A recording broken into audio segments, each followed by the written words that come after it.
Galerinha, vamos ali, vamos pensar junto naquela questão. Cara, essa questão aí eu acertei ela na mosca no ano retrasado, talvez. Uns 3 anos atrás, no meu aulão, cara, no meu aulão eu peguei peguei o lápis na mão.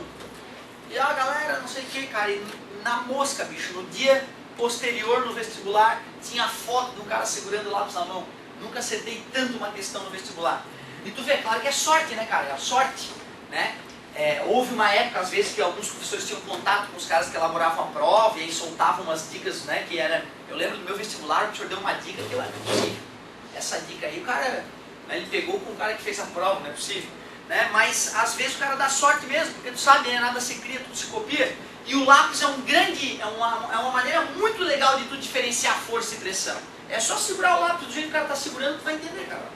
Uma pessoa comprime um lápis entre os seus dedos, da maneira indicada na figura, adotando como a área da superfície de contato entre a ponta do lápis e o dedo polegar, e o polegar está lá na ponta, tá vendo, espetando. E como B a área de contato entre o lápis e o dedo indicador, e admitindo-se que A seja menor que B, pelo amor de Deus, é óbvio, né? Pelo amor de Deus, a ponta tem que ter uma área menor que a bundinha do lápis. Assinale as opções corretas. Galera, tu vê, a UFSC sempre fala assinale, mas não quer dizer que tu não é para somar. Às vezes eu boto na prova que nem tá na UFSC, o cara só assinala, o cara não soma. Sempre que tu vê um somatório já é automático, tu é obrigado a somar, mesmo que ele não peça. 01. A intensidade da força que o polegar... A intensidade da força do polegar sobre A é maior que a do indicador sobre B.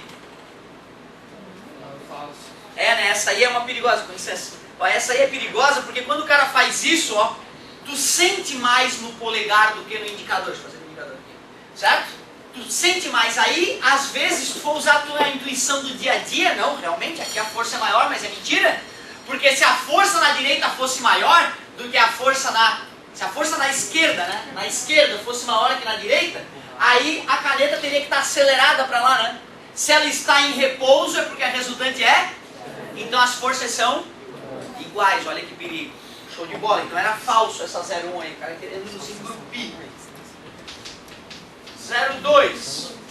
A pressão exercida pela força do polegar sobre A é maior que a do indicador sobre B. Né? Se tu segura, tu sente que a pressão é maior. Até porque, se a força é a mesma e a área é menor, pela fórmula de pressão, área menor, pressão maior. Sem dúvida. 04. A pressão exercida pela força do polegar sobre A é igual à do indicador sobre B. As forças são iguais, as pressões não, pô. As áreas são diferentes. 08. Pressão é sinônimo de força. Claro que não, absurdo. Né? Imagina, para de repente ensinar pressão se é a mesma coisa que força. Ia estar viajando totalmente. 16. A pressão exercida por uma força depende... A pressão exercida por uma força sobre uma superfície só depende da intensidade da força. Não, depende da força e da área, bobão. Falso. E 32. A intensidade da força do polegar sobre A é igual à do indicador sobre B. As pressões são diferentes, mas as forças, já que a resultante, né, já que está parada, a resultante tem que ser 0. 34. Então tu vê, cara, é a UFSC, ó. Nem tudo na UFSC é assim terrível. Aliás, eu diria que a metade das questões da UFSC são básicas. Né? Aí, dessa metade básica, aí tem a outra metade, que tem duas realmente mais difíceis. Uma delas mesmo para um item lá para ninguém saber fazer, para evitar muitos 10, muito gabarito. E outra bem ridícula, tem questão ridícula também. Certo? Então tem de tudo, tem as medianas, tem a fácil e tem uma ou outra mais apimentada. É importante que tu perceba isso para não ir apavorado para a UFSC. Aliás, se tu ainda não fez nenhum vestibular da UFSC de experiência, esse ano tu é obrigado a fazer. Esse ano tu vai ter que te matricular no vestibular da UFSC, gasta 70 pila lá, paga, e vai fazer o vestibular fingindo que é o vestibular da tua vida. Só para tu sentir como é que é o clima, para tu ver como é que é a prova, para tu ver como é cansativo. Eu fiquei esgotado nos 3 dias de prova, eu saía lá faltando 10 minutos para entregar a prova, e saía cansado, mesmo né, trabalhando todo dia, tendo um ritmo de vida bem puxado eu ainda senti, mesmo assim eu senti. Então o vestibular é uma maratona, o cara tem que chegar lá e chegar tranquilão, fazer a prova com tranquilidade, não é querer fazer, meu Deus, vou fazer rápido, isso só complica o cara. E tu só vai perder esse clima inicial, esse medo inicial se tu fizer o vestibular. E eu falaria com teu pai aí e faria o vestibular esse ano sem falta. Daí, é claro que a gente pode fazer depois mais uns exercíciozinhos, né, sobre essas ideias, mas eu quero avançar na matéria porque tem tudo a ver, né, o que a gente viu até agora tem tudo a ver com o que a gente vai continuar vendo. Muitíssimo obrigado. Olha que bonito que eu vou te mostrar aqui, amigo. Eu lembro como se fosse hoje, no terceirão, o professor falando. Ó, meus queridos, imagine que eu pego um potinho e boto água do mar. E aí eu vou lá e meço a pressão, ele já tinha falado de pressão, né? Eu meço a pressão a 1 metro de profundidade nesse potinho com água do mar. Tudo bem? E se eu for no meio do oceano e medir a pressão a 1 metro de profundidade, o que vocês acham? Aí cada um falou alguma coisa e no final ele afirmou, não, mas a pressão é a mesma. E eu fiquei muito revoltado com aquilo. Meu coração ficou muito perdido com aquilo. Eu ficava pensando comigo, não é possível que num potinho idiota, num potinho fininho com água do mar, a pressão lá a 1 metro de profundidade seja a mesma pressão que no meio do oceano, cara, que tem tudo ali em volta, não é possível. E o senhor demonstrou matematicamente lá tal, mas eu olhei aquilo, meu coração não aceitou aquela resposta, jamais. E claro, né, cara, aquilo que eu te falei, depois de algumas semanas trabalhando com aquela ideia, depois de algumas semanas resolvendo alguns exercícios, aí eu comecei a aceitar a ideia, né, que no início parecia difícil. Hoje eu me pergunto, como é que eu não enxerguei no dia que era igual a pressão, cara? Como é que eu fui tão burro naquele dia? Mas não é isso, cara, é que a gente tem que amadurecer as ideias na nossa vida. Olha só, cara, olha o que eu vou te mostrar agora. Tá vendo esse potinho? É um potinho cilíndrico, certo? Ele lá embaixo tem uma certa área, vou chamar de A essa área. Ele tem uma certa altura H e ali dentro eu coloquei um líquido cuja massa específica é μ. Lembra a massa específica? A gente está usando aquela letra grega ali, né? μ. É a densidade do líquido, tudo bem? Pode ser mercúrio, que é um líquido super denso, poderia ser óleo, que é um líquido bem pouco denso, tanto faz. Se isso aqui está apoiado numa mesa, tu concorda que esse líquido está sendo atraído pela Terra? E se ele não está caindo, é porque o peso dele está apoiado naquela área ali de baixo. E aí aquela área faz força, né? O fundo do recipiente faz força nele para cima. Tudo bem para vocês? Se eu quiser determinar a pressão no fundo do recipiente, pressão é força, e essa força é o peso do... Tudo bem para vocês? O pezinho é a pressão, o pesão é o peso do líquido, não é isso? Como é que se calcula um peso nessa vida? Massa vezes a aceleração da gravidade. Muito obrigado. Só que é comum nós trabalharmos com massas de líquidos. Geralmente a gente usa o que para medir os líquidos? Volume, né? No dia a dia, quando você vai comprar um líquido, não compra pela massa, tu compra pelo volume. É isso aí. E qual é a grandeza que relaciona a massa com o volume de um líquido? Densidade ou massa, que é massa sobre volume. Já que eu quero eliminar a massa daquela equação, eu vou pegar o volume que está dividido e vou passar μ, que é a massa específica, vezes o volume do líquido, é a própria massa do líquido. Então vocês concordam que eu posso colocar no lugar da massa μ vezes V? Honestíssimo isso que eu estou falando, né, gente, que eu fiz, né? Honestíssimo. Eu só coloquei no lugar da massa do líquido a sua densidade vezes o seu volume. Lógico, é massa. E como é que se calcula, aliás, né, não vimos isso ainda, vamos ver isso esse ano. Mas vamos ver, de repente alguém sabe, como é que se calcula o volume de um cilindro? Ou primeiro vamos aqui, como é que se calcula o volume da sala de aula mesmo? Quanto A tem nessa sala? Multiplica as arestas. O que significa multiplicar as arestas? Pega a largura e multiplica pelo comprimento da sala. Ao multiplicar essas duas arestas da base, o que eu estou calculando? A área do chão. E aí depois eu multiplico pela... Então vamos lá, já vou agilizar a vida do senhor de matemática, coitado. O volume de um sólido geométrico é sempre a área da base? É assim. Qualquer sólido geométrico, para tu calcular o volume dele, tu pega a área e multiplica pela... Duas exceções, cones e pirâmides. Claro, né? A cone e a pirâmide vai fechando, concorda comigo? Se eu calcular a área da base vezes a altura, eu estou calculando como se fosse reto, né? Aí tu divide por 3. O volume do cone da pirâmide é a área da base vezes a altura, dividido por... Então fica ligado, qualquer coisa que é cônica ou piramidal cabe 3 vezes menos coisas dentro dela do que o equivalente cilíndrico ou paralelepípedo. Então qualquer shampoo, qualquer objeto que tu vá comprar e venha numa caixa cônica ou piramidal, abre a baga, porque é para te enganar. É para dar a sensação de que tem bastante e não tem porcaria nenhuma lá dentro. Beleza? Fica ligado. As pessoas são roubadas no dia a dia e não percebem. Desde as promoções mentirosas do supermercado até as embalagens enganadoras. Beleza? E para mim o melhor exemplo da embalagem enganadora é esse aqui. Tu lembra desse aqui? Ó? Que embalagem é essa aí? O que vem nessa embalagem aí? A tortinha do McDonald's, meu querido. Ela assim, ela é, ó. Ela é assim, tira um dia ela de dentro da caixinha para tu ver e compara com a caixinha, para tu ver se não é maligno a ideia do cara. A ideia é maligna, é tu olhar a caixinha, achar que é grande, tu comprar e vai comendo dentro da caixinha, né? Acaba a tortinha e tu nem viu como ela é minúscula, o quão pequena ela é. E tu acha que ele fez essas rebarbas aqui o quê? Pra bonito? Não, é pra te iludir, é pra dar a sensação de que a caixinha é maior. Tá? A próxima vez que for no McDonald's, tira a caixinha, tira a tortinha da caixinha pra tu ver, e bota do lado, é impressionante. É um roubo, certo?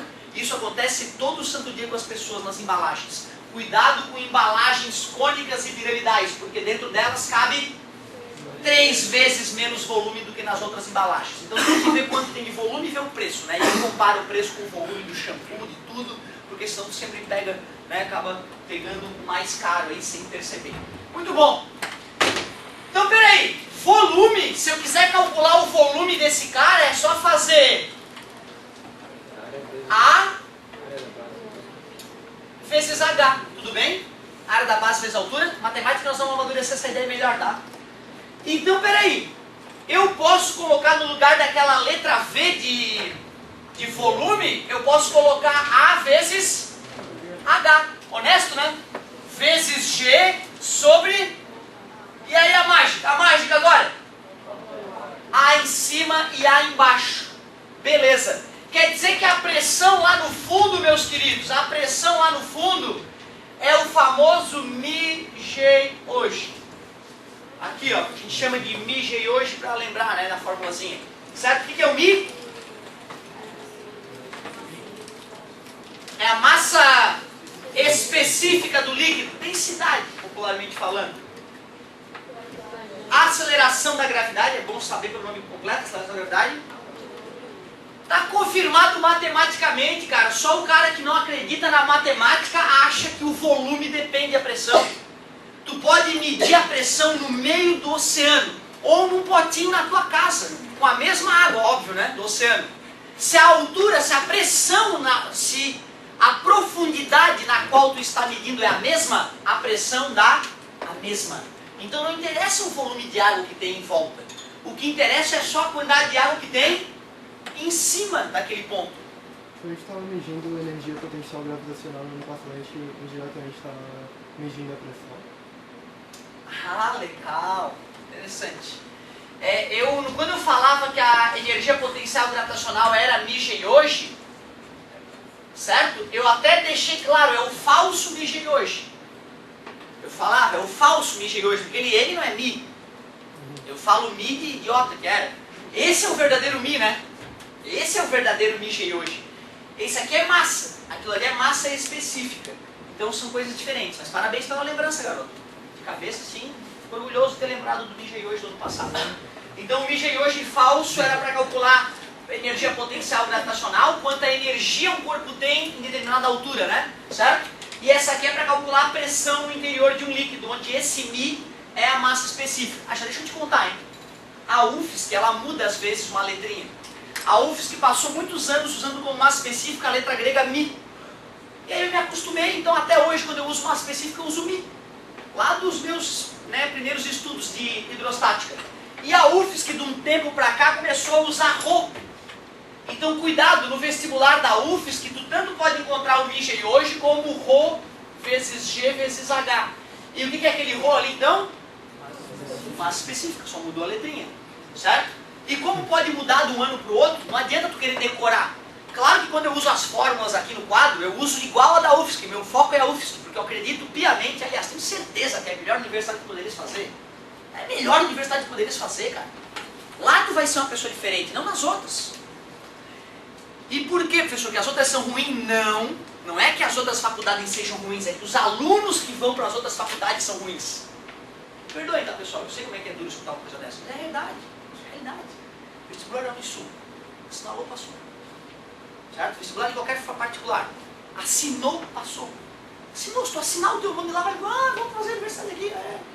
Às vezes o cara está formado no ensino médio, nem fez vestibular, passa pela frente da porta do lugar. Vem um cara, vamos fazer a universidade aqui, cara, vem, vamos lá, e aí tem uma promoção, e aí a gente parcela, e aí só paga metade. Certo? Aí assim, aí o que acontece? Começou o curso, a maioria que está ali não sabe nem dividir. E aí tu sabe dividir, eu sou um gênio da sala. Tu é a melhor nota da sala, tirou 8. Entendeu? Aí tu fica, eu sou fodão, tal. Aí vai pro mercado de trabalho e vê que tem trocentos melhores que tu. Tá entendendo? Quando tu vai pra UFSC, todos os caras que estão ali têm noções boas. Né? Mesmo o cara mais ruimzinho, ele não de bobo, ele só tem a cara e o jeito de andar, mas ele é bom. E aí naquele clima, meu querido, mesmo se esforçando, tu tá entre os 10 melhores, tu vê, pô, peraí, cara. Então aquele ambiente de estudo faz toda a diferença. Faz toda a diferença. Tá? Então pensem nisso, tá, galera? Para ter uma carreira bonita e tranquilidade na vida adulta, a UFSC é o melhor curso que a universidade poderia fazer. Professor, mas não tem o meu curso. Não tem teu curso, cara. Não tem aquele nome bonito que tu queria, sei lá, mecatrônica. Mas tem engenharia mecânica ali que vai ser igual. Mas não dá porcaria nenhuma de fazer mecatrônica em São Paulo ou engenharia mecânica aqui. Certo? Aí tem que pensar também na grana que teu pai vai investir, né? Acho que esse que é o principal ponto. Pensar nos teus pais. É justo eu permitir que meu pai gaste 100 mil reais numa faculdade comigo? Sendo que ele pode gastar nada? Porra, aí é uma sacanagem, cara. É uma facada dando no teu pai, cara. Tá? Então, por favor, pensa com carinho na nossa querida UFSC. Então tá ali, ó, o alerta, ó. UFSC, ó. Às vezes ela usa aquela letra ali, o Rho. Eu gosto de falar o Nigeri hoje, por isso eu uso a letra grega Mi. Nada demais. Pessoal, para calcular a pressão no fundo de um líquido, eu só preciso conhecer 3 coisas. Quais são? Massa específica do líquido, a aceleração da gravidade e a altura de líquido, ou seja, dá no mesmo, né? Chamar de altura ou profundidade. Só isso, cara. Só isso. Então toma cuidado, não vai cair naquela viagem minha que aconteceu no meu terceirão de achar que a quantidade de líquido em volta interfere, porque ele interfere bolhufas. E pensa comigo. Depois filosofando sobre isso, para tentar achar uma explicação mais palpável para isso, óbvio, cara. Pô, as moléculas na água, elas não estão empilhadas uma em cima da outra? Imagina então que a gente vai brincar de botar uma pessoa em cima da outra. Aí eu boto 3 em cima de mim, certo? Claro que não tem essa força, né? Mas vamos fingir que eu boto 3 pessoas em cima de mim. E cada amigo meu vem do meu lado e bota 3 pessoas em cima um do outro. E aí todo mundo se entope numa sala, cada um segurando 3 em cima um do outro. A força que eu vou estar fazendo embaixo depende das pessoas do meu lado? Não, né? Depende só daqui, eu estou segurando ali em cima, concorda comigo? É como se as moléculas estivessem todas empilhadinhas. Ou seja, a molécula aqui de baixo só está suportando os pesos das moléculas de cima, não das do lado. Certo? Por isso que às vezes o volume nos ilude. A gente acha que o volume vai pressionar, mas não. Cada molécula se apoia na molécula de baixo. Tá beleza? Por isso que o volume não interfere. E nem a área do recipiente. E nada que não seja essas 3 coisas. Tipo de líquido, local onde tu colocou a piscina ou o potinho e a altura de líquido que tem nesse potinho. Ô professor, e se eu não quisesse calcular a pressão lá no fundo, se eu quisesse calcular a pressão ali naquele ponto P? Aí tu usa a altura do ponto P, né? A galinha, pronto. A galinha é legal. Adoro essa letra, galinha. Ô pessoal, e se aqui em cima já tivesse alguma coisa? Concordas comigo que na Terra já tem alguma coisa aqui em cima, né? A pressão atmosférica. Então tu vê, por enquanto eu só te mostrei como é que calcula a pressão gerada pelo líquido. Mas se já tiver uma pressãozinha anterior, tu vai ter que acrescentar aquela pressãozinha, né? Antes de te mostrar como é que a fórmula vai ficar no final, deixa eu comentar aqui um outro detalhezinho importante. que é chamado de Teorema de Pascal. O negócio é o seguinte, ó, vê se tu concorda comigo. Imagina que eu tenho um recipiente fechado, hermeticamente fechado, e tem líquido nesse recipiente. Só que é um líquido volátil. O que é líquido volátil mesmo? Alguém lembra o que é líquido volátil? Volátil é algo que pode evaporar com facilidade. O éter é volátil. O álcool é mais volátil que a água. Tudo bem para vocês? Os perfumes são voláteis, né? Tu abre ele, tu sente o cheiro saindo, quer dizer que tem uma molécula saindo dali, né? Certo? Bom, aquele caminhão da Ultragás que passa abastecendo os condomínios aí com gás, já viu? Já viu o caminhãozão de gás que tem um negócio enorme de gás? Geralmente ele é... Até tem uns que são redondos mesmo, tem uns que são redondos. Aí, já que aqui é GLP, alguém sabe o que significa GLP? Gás. Não sabem também? Oh, meu Deus, gás liquefeito de petróleo. Isso tudo é química, galera. Isso cai no vestibular, tá? Isso cai no vestibular. Então, GLP, como é que é GLP? Gás liquefeito de petróleo. É isso aí, de petróleo. Já conversamos alguma vez como é que se fabrica gasolina, óleo diesel, graxa, piche e GLP? Nunca falamos sobre isso? Ah, não vou resistir. Depois tu fala a professora de química, certo? Que eu dei uma palhinha sobre isso, mas ela vai poder dar aula dela normal depois, né? Óbvio. Ó, eu não resisto. Isso é muito importante pro teu vestibular e pra tua vida também. Ó. Que isso, professor? Isso aqui é uma destilaria de petróleo, meu querido. A mais moderna do mundo. Que design, hein? O cara bota petróleo aqui embaixo, petróleo cru, certo? Faz o orifício lá, o furo, se for pré-sal, daquela encrenca toda, quilômetros para baixo da terra, brota petróleo, beleza. Show de bola. Aqui está o petróleo. Óleo preto. E aí eu vou lá e vou esquentar, né? Foguinho. O petróleo começa a ferver. E o petróleo é feito de uma molécula só ou uma mistura de moléculas? É uma mistura de moléculas, uma mistura de hidrocarbonetos. Certo? Lá dentro do petróleo tem desde os menores hidrocarbonetos. Alguém lembra o nome desse cara aí? É química orgânica, né? Vocês não viram ainda? É metano o nome dele. Eu ouvi falar em metano. Aí depois tem o butano. Certo? Perdão. Metano, etano, butano com 3 já, 3 carbonos. Consegue se perceber que as moléculas estão ficando maiores? Essa aqui só tinha um carbono, essa aqui já tem 2 carbonos e um monte de hidrogênio em volta, tudo bem? Beleza? Metano, etano, butano. C3H8. Butano. Butano é o com 4, perdão, esse é o propano. O butano é esse aqui, ó. Já ouviu falar butano? Já escutasse essa palavra em algum lugar?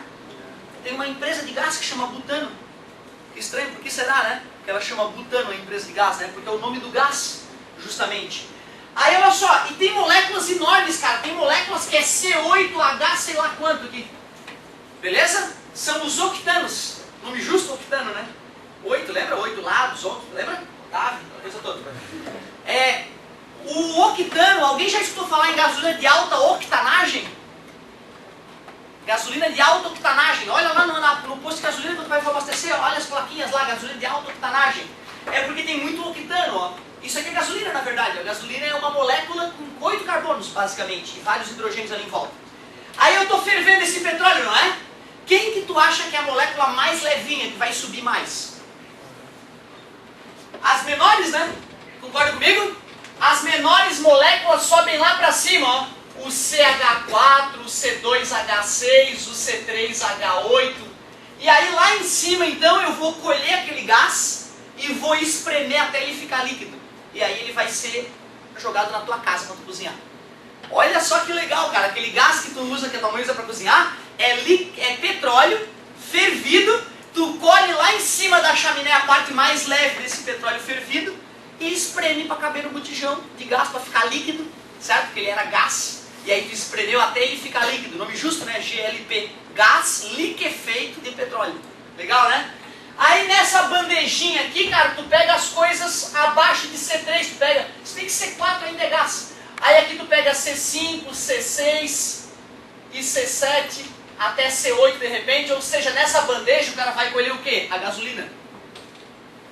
Aqui embaixo já começa C10, C12, aqui ele vai colher o quê? Diesel. Óleo diesel. O que, professor? Do mesmo petróleo? Do mesmo petróleo.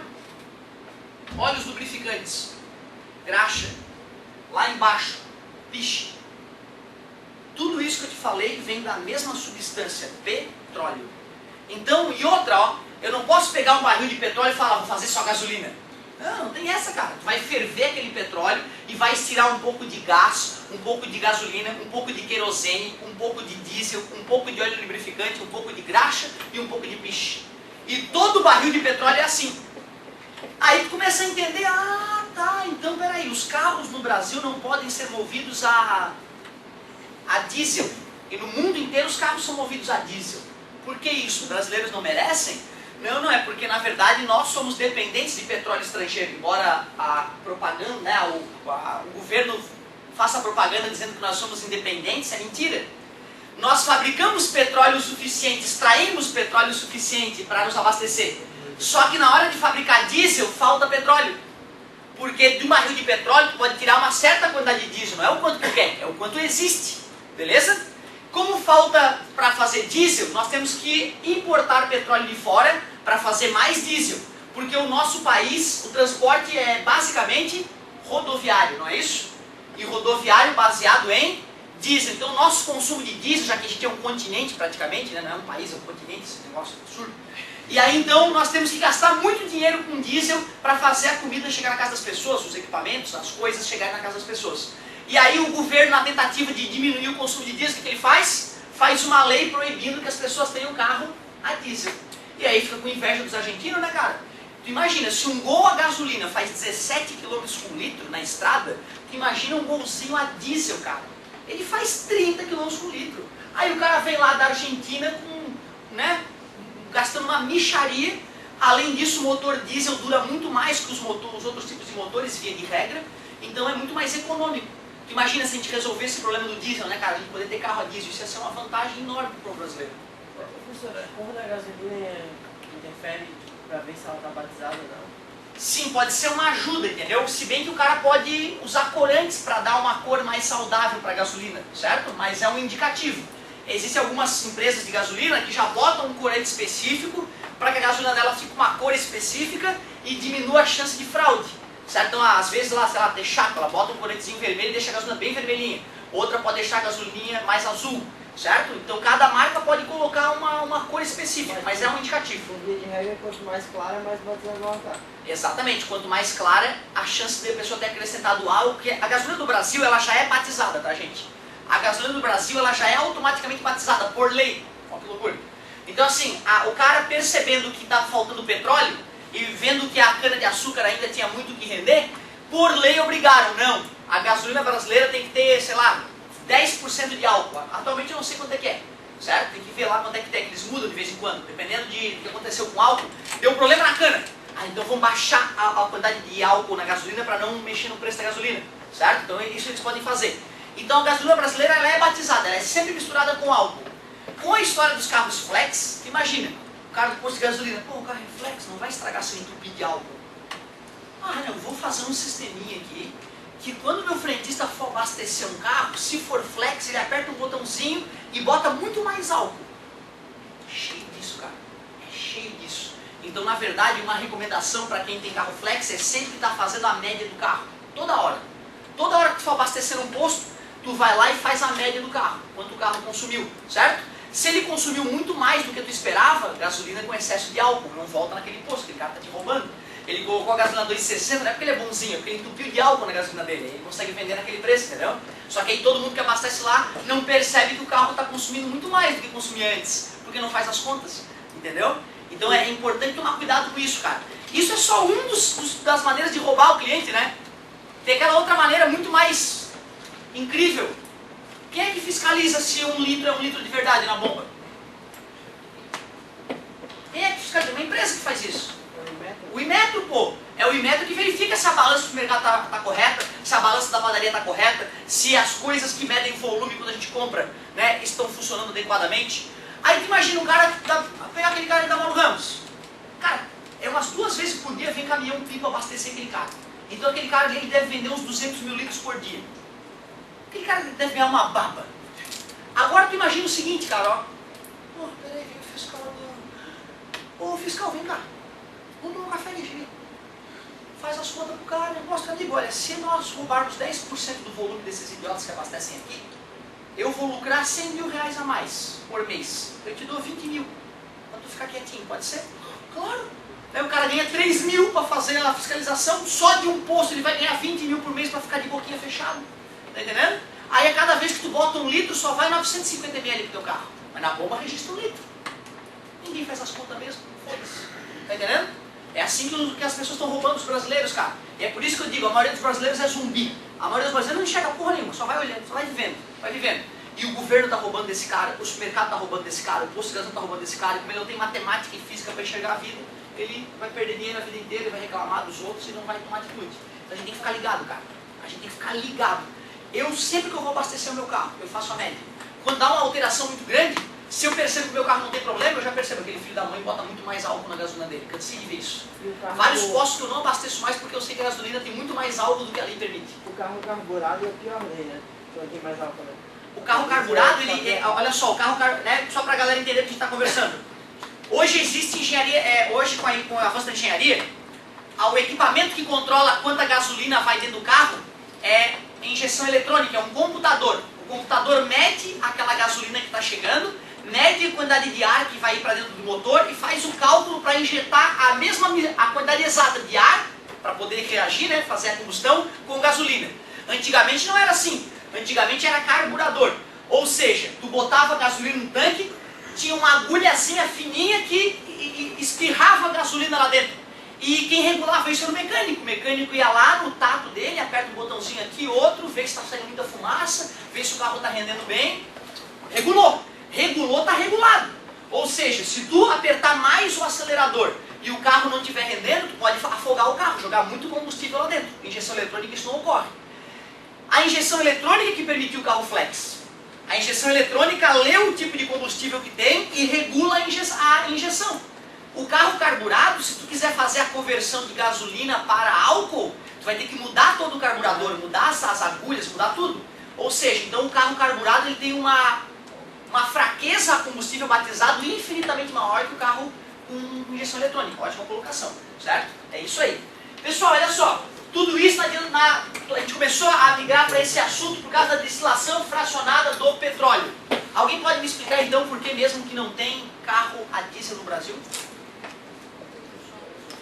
Porque falta petróleo para fazer diesel. Outra, tem petróleo que é mais denso, é bom para fazer diesel. Tem petróleo que é mais leve, é ruim para fazer diesel. Sai pouco diesel de um barril de petróleo. E o pior, o petróleo brasileiro é justamente esse petróleo pouco denso. Ele é bom para fazer gases e ruim para fazer diesel. E aí mais um detalhezinho que deixa a gente complicado, certo? Com a história do biodiesel, abre-se uma porta nova, né? Aliás, é importante que vocês saibam que quando o diesel inventou o motor, né, que tem esse nome em função do inventor dele, né, o cara que criou essa tecnologia, sabe para que ele fez o motor diesel? Para funcionar com óleo de amendoim. Então tu pega o amendoim, espreme e sai óleo, taca aquele óleo dentro do motor e funciona com uma beleza, certo? Aí depois é que veio a ideia do diesel, né? E hoje nós sabemos que qualquer oleaginosa, certo? Libera esse óleo que funciona no motor diesel. Por isso que às vezes nos Estados Unidos isso é moda, né? Aqui no Brasil está virando moda. O cara pega um galão, vai nos restaurantes, pega óleo de soja, frito, nojento, aquele misturado, todo engordurado, filtra, esquenta para botar no tanque do carro, deixa lá o tanque do carro aquecido a 68 graus e usa óleo de soja utilizado grátis. Sabe que tem restaurante que paga, né, para tu ir lá pegar o óleo dele, né? Imagina, onde é que ele vai jogar aquele óleo? Não pode jogar na rede de esgoto, certo? É proibido. Então imagina um cara que tem um restaurante que frita um monte de coisa, sobra litros e litros de óleo de soja queimado, não é isso? Que ele vai ter que pagar para alguém vir recolher, não é? Se tu vai lá e recolhe aquilo, filtra e bota no teu carro a diesel, tu tem combustível grátis, olha que legal. Né? Tem uns caras da Universidade Federal, aquela que vai fazer, a UFSC ali, que viajaram o Brasil inteiro com uma caminhonete dessa L200 da Mitsubishi a diesel pelo Brasil inteiro, indo de restaurante em restaurante, colhendo diesel, filtrando e passeando grátis. Certo? Além de que os gases emitidos depois da combustão desse óleo são muito menos nocivos do que o óleo diesel. O óleo diesel tem enxofre, tem uma porrada de porcaria lá dentro que torna a fumaça que sai dele cancerígena. É importante a gente lembrar sempre que a coisa que sai do carro é sabidamente cancerígena, né? Então nós estamos vivendo nas cidades em meio a uma fumaça que sai dos carros cancerígena. É muito bacana saber disso. E Fala, os carros querido. importados, eles são a diesel também. Legal o que tu falou. Aí é que tá a vantagem. Tem uma tia minha que mora no Chile e ela comprou um carro a diesel lá. Não tem problema nenhum tu vir com um carro a diesel para cá pro Brasil, certo? Passa lá quando tu passa lá na alfândega, tu assina um documento. E aí naquele documento ele te dá um prazo. Se tu demorar mais de 20 dias ou 30 dias para voltar com o carro, nós vamos considerar que tu importou o carro pro Brasil. Tu vai ter que pagar a taxa de importação. Facada. Beleza? Se tu voltar com um carro pro Chile, passando aqui pela alfândega, tudo bem, aí tu não vai pagar imposto nenhum. Então se eu quiser comprar um carro argentino e trazer pro Brasil, eu posso. Aí tem algumas implicações aí que tem que analisar, mas eu tenho esse direito aí. Então olha que legal, um carro importado, eu teoricamente posso trazer para cá. Se bem que, aí teria que ver a legislação, não lembro de cabeça, se eu não me engano tem que ser utilitário para poder fazer isso. Ou seja, se for uma Saveirinho, né, se for um carro que tem uma caçambinha, que é utilitário, legalmente tu pode. Agora, se for um carro de passeio, talvez não. Talvez tu não possa nem importar o carro. Bacana isso, certo? Claro que ninguém faria isso porque a taxa de importação nesse caso é uma facada, é quase o preço do carro. Né? Sei lá, minha tia ela tinha pagado, sei lá, 50 mil no carro lá, a taxa de importação era 30 mil. Se ela não voltasse no prazo, ela tem que pagar 30 mil só de quase a metade do preço, mais da que a metade do preço do carro, só de imposto. Bem legal. Certo? Bacanas perguntas. Pessoal, olha só. Eu quis falar da destilação, olha que bonito esse nome, destilação fracionada do petróleo. Nome justo, né? Eu estou esquentando para ferver, que é a destilação, e estou colhendo vários subprodutos diferentes, destilação fracionada do petróleo. Isso nos ajuda a entender alguns aspectos, né, do Brasil aí, em relação a combustíveis. Então é verdade quando o governo fala que nós somos totalmente independentes do petróleo estrangeiro? Não, é mentira, é propagandinha para os brasileiros ficarem felizes, certo? Então toma cuidado. Agora vamos lá. E isso tudo começou porque eu fui falar do caminhão da Ultragaz, não é? Que leva GLP para as casas. Pessoal, se esse GLP não estivesse pressurizado, ele não ia estar líquido, ia ocupar um volume muito maior. Aí é precisado de um caminhão só para tua casa, não era para o teu condomínio. Por isso que a gente espreme o gás para ele ficar GLP, gás liquefeito de petróleo. Ótimo. Vamos supor que para que esse gás fique líquido, eu vou botar uma pressão bem grande aqui. Nem tão grande, sei lá, 10 atm. Beleza? Já que isso aqui é um líquido, por estar pressurizado, esse líquido deve gerar pressão também, não é? Essa altura de líquido, será que ela gera pressão aqui? Gera, né? Vamos supor que gere mais uns 5 atm aqui devido à profundidade. Qual é a pressão aqui então? Tudo bem para vocês? Prestem atenção agora para ver se vai entender a teoria física aqui por trás da brincadeira. Um engenheiro, por motivos técnicos, achou mais seguro aumentar a pressão aqui em cima do gás. Ele resolveu aumentar a pressão para 17 atm. Eu te pergunto, lá naquele ponto, qual vai ser a nova pressão? Que bonito! 22 atm. Como é que tu explica isso, meu? São feitas sobre líquido, mas a profundidade... Ótimo! Ou, daqui para cá houve um acréscimo de quanto? Se eu acrescentei 7 atmosferas de pressão na parte superior do líquido, o que vai acontecer com todos os pontos desse líquido? Vai acrescentar 7 atm em todos os pontos. Então aqui era 15, vai ter que somar 7. Faz sentido? Outra maneira de pensar. O GLP estava ocasionando um acréscimo de quanto? De 5. Então vai continuar acrescentando 17 mais 5. Duas maneiras de achar a resposta, não é isso? Tu vê, pro leigo parece que óbvio, professor, mas o primeiro cara que percebeu que isso acontecia e escreveu aquilo, aí esse cara é genial. Então, ó, Teorema de Pascal.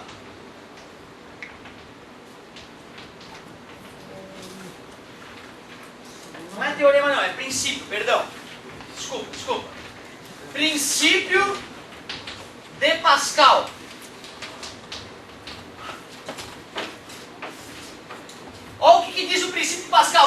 bem óbvio. Quando um fluido sofre uma variação de que, gente? De pressão, né? Foi uma variação de pressão. Todos os pontos desse fluido,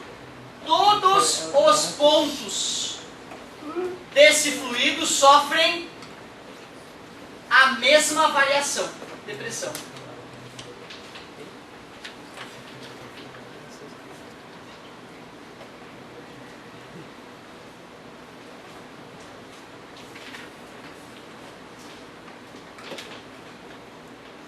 Professor, eu só não entendi por que isso aí vai me ajudar na lei de Stevin. Já vou te mostrar.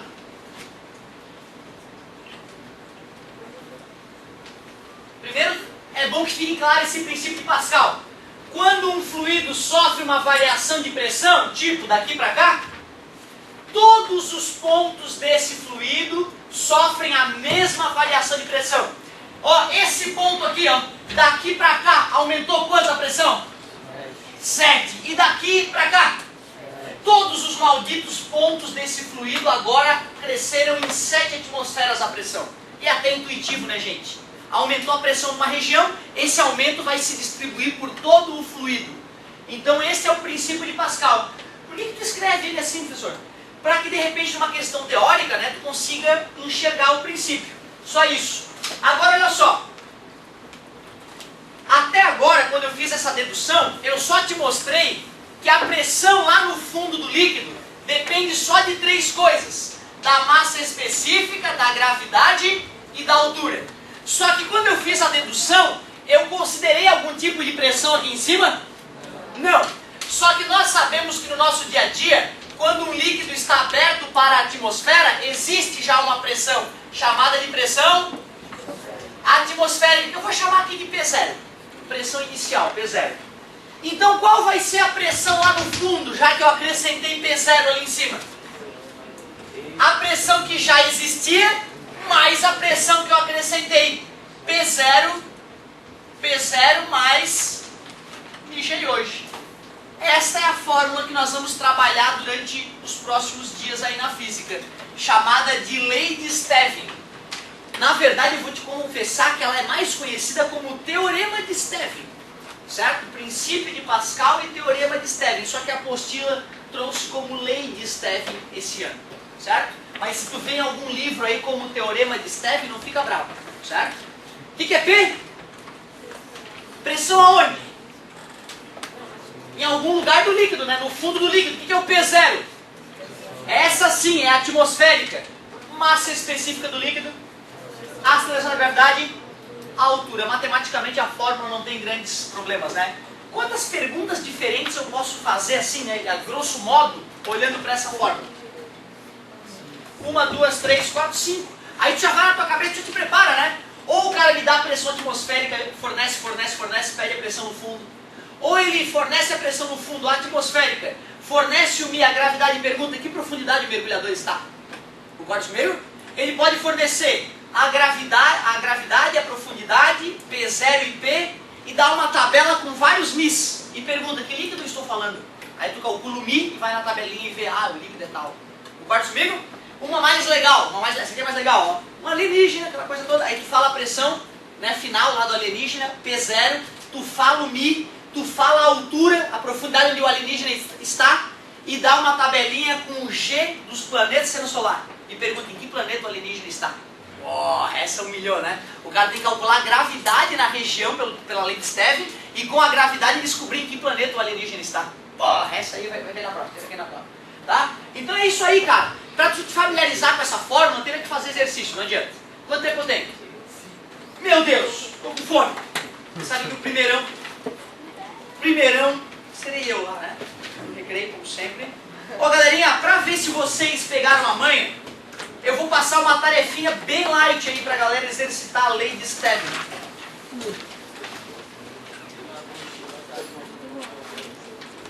Tá Rho, né? É verdade, a apostila usou o Rho. Vocês podem arriscar sem medo de ser feliz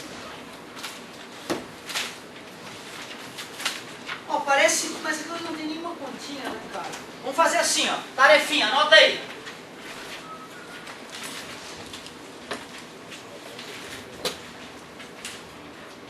Lá na página 38,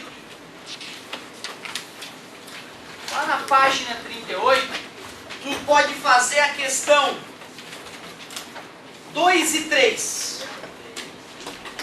2 e 3. Na página 39, pode fazer todos. Inclusive já podes ler sobre a pressão atmosférica.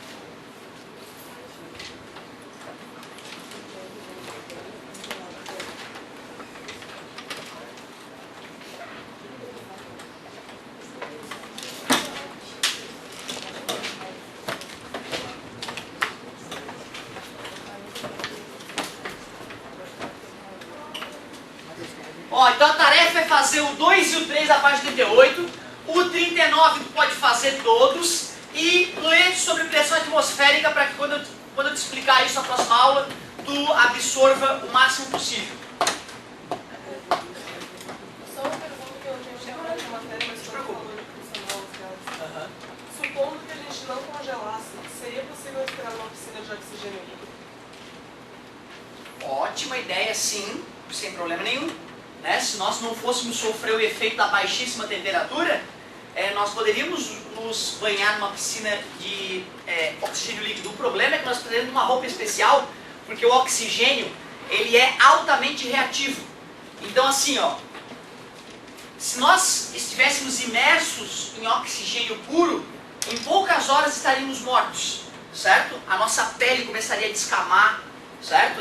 As mucosas seriam atacadas. Então o oxigênio ele é um material, é uma substância altamente eletronegativa, ela ataca a superfície. Inclusive um tratamento médico de emergência é a câmara hiperbárica. O cara tá lá, né, quem passou por isso foi o Lars Grael. Conhecem esse nome, Lars Grael? Um velejador famosíssimo, campeão olímpico e tudo mais. Esse cara ele estava velejando, um bêbado numa lancha atropelou ele e cortou a perna do cara. Amputou, né, decepou a perna do sujeito. Como ele ficou boiando na água durante muito tempo, dá uma infecção, né, com a perna amputada, então teve uma infecção absurda e ficou entre a vida e a morte. O que fizeram? Pegam um cara, botam numa câmara fechada e tacam oxigênio puro lá dentro, só uns 10 minutos. Isso vai agredir o corpo dele, mas pelo menos vai matar as bactérias também. É uma tentativa desesperada de salvar a vida de alguém que está com infecção generalizada. Tasca a pessoa em oxigênio puro. A pessoa vai morrer se ficar lá muito tempo. Deixa pouquinho tempo acreditando que as bactérias vão morrer mais que o resto do corpo e salvar o cara. Hoje continua velejando sem uma perna, continua ganhando algumas regatas aí, continua fazendo um trabalho bem bonito. E claro, o lado social agora que trabalha bastante. Lars Grael. Procurem esse nome aí que vocês vão ver que fera é esse cara. Então olha só, tarefinha, 2 na página 38, todas na 39, mas é tudo teórico, tá? É bem light. E ler sobre pressão atmosférica. Aliás, deixa eu ver se a galera captou a moral da aula.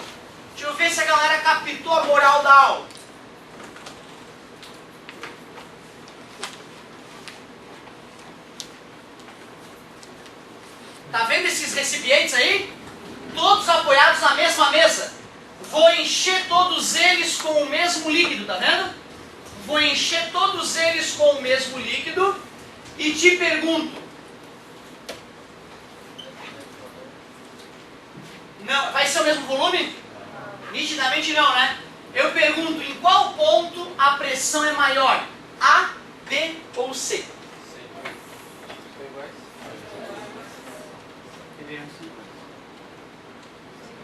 Onde a pressão é maior? A, B ou C? Fica à vontade, meu amor. Vamos ver se eles manjam de paradoxo da hidrostática. São iguais? Por que são iguais, seu Luiz Oswaldo? Porque a profundidade é a mesma. Profundidade é a mesma, Gravidade. a gravidade é a mesma, o líquido é o mesmo. Por mais que teu coração se recuse a acreditar, a pressão é igual em todos eles. Certo? Por isso que chama-se paradoxo da hidrostática. Porque parece um paradoxo olhando assim, né? Mas não, a matemática confirma. Beleza? Então, ó, a tarefinha tá entregue, tudo reguladinho. Qualquer dúvida é só chamar na carteira. Atenção para o recadinho, hein?